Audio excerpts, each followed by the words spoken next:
चलो, e-way bill, वो छोटा सा चेंज आया ईवे बिल में, इंपॉर्टेंट नोट करके रख लो।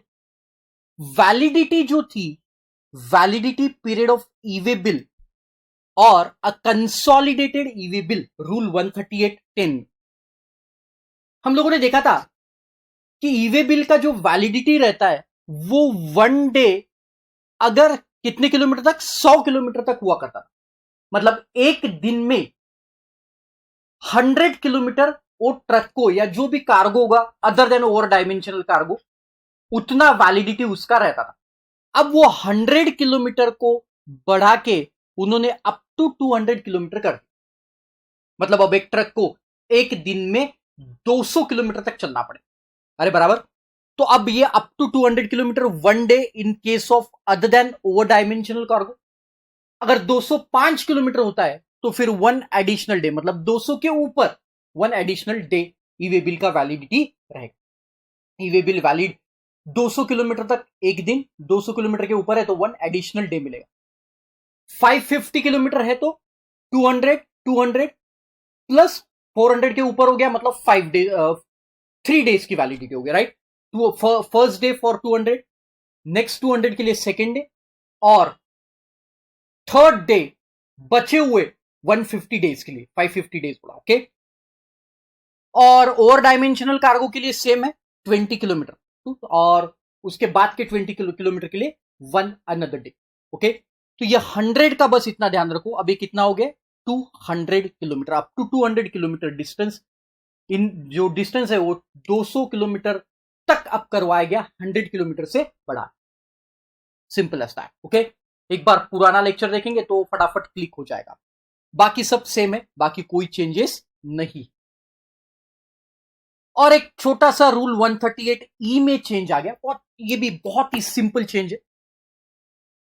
हमको मालूम है कि अगर आपने कोई कंसेक्यूटिव पीरियड का 2 पीरियड्स का GSTR 3B नहीं भरा, या फिर कंपोजिशन डीलर ने CMP 08 नहीं भरा 2 कंसेक्यूटिव पीरियड्स के, क्वार्टर्स के, तो उनको ईवे बिल की फैसिलिटी ब्लॉक की जाती है। ना ही सप्लायर ईवे बिल बना पाएगा उसके रिलेशन में, ना ही रेसिपिएंट, और ना ही ट्रांसपोर्टर, वो पर्टिकुलर डिफॉल्टर पर्सन के case.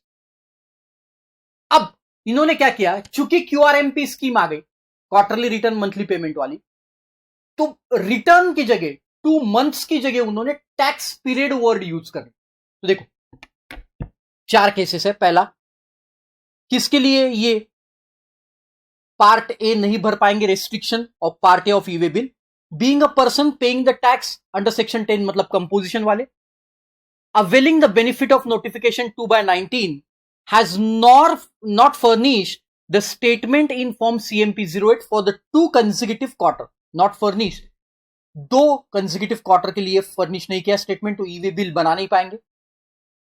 Being a person other than a person in clause A, मतलब other than composition वाले, has not furnished the return for the 2 consecutive period of 2 tax period, है ना, तो 2 months को substitute किया 2 tax period से, क्योंकि हो सकता है देखो GSTR 1 और 3B दोनों क्या हो गए, क्वार्टरली हो गए, तो GSTR 3B भी चूंकि अब क्वार्टरली हुआ, इसलिए उन्होंने 2 टैक्स पीरियड यहां पे वर्ड यूज किया, मंथ वर्ड यूज नहीं, okay. Then being a person other than those specified in clause A has not furnished the statement of outward supply, मतलब ये GSTR 1 के बारे में बात करता है, आउटवर्ड सप्लाई, और ये GSTR 3B के लिए ना। अरे बराबर। एंड लास्टली ये पॉइंट ऐड हुआ, अगर डिपार्टमेंट ने आपका रजिस्ट्रेशन का सस्पेंशन का प्रोसेस शुरू किया, देखो, being a person whose registration has been suspended under the provision of sub rule 1 और 2 और 2A और ऑफ रूल 21A, अगर डिपार्टमेंट ने आपका रजिस्ट्रेशन के सस्पेंशन का प्रोसीजर शुरू किया तो भी आपको ईवे बिल पार्ट ए आप नहीं भर पाएंगे, रेस्ट्रिक्शंस आ जाएंगे उसके ऊपर, ओके। तो अगर कंपोजिशन में आपने कंसेक्यूटिव 2 पीरियड्स के CMP 08 नहीं भरे, अगर आप QRMP में कंसेक्यूटिव 2 टैक्स पीरियड के GSTR 3B नहीं भरे, GSTR 1 आपने 2 पीरियड्स का फाइल नहीं किया, या फिर आपके अगेंस्ट में रूल 21A के अगेंस्ट में सस्पेंशन की प्रोसीजर शुरू की, तो फिर आपको रेस्ट्रिक्शन आ जाएगा पार्ट ए ऑफ EWB 01, मतलब आप EWB ई-वे बिल 01 का पार्ट ए फाइल नहीं कर पाए। अरे समझ में, इतने से चेंजेस है ई-वे बिल। ओके, चल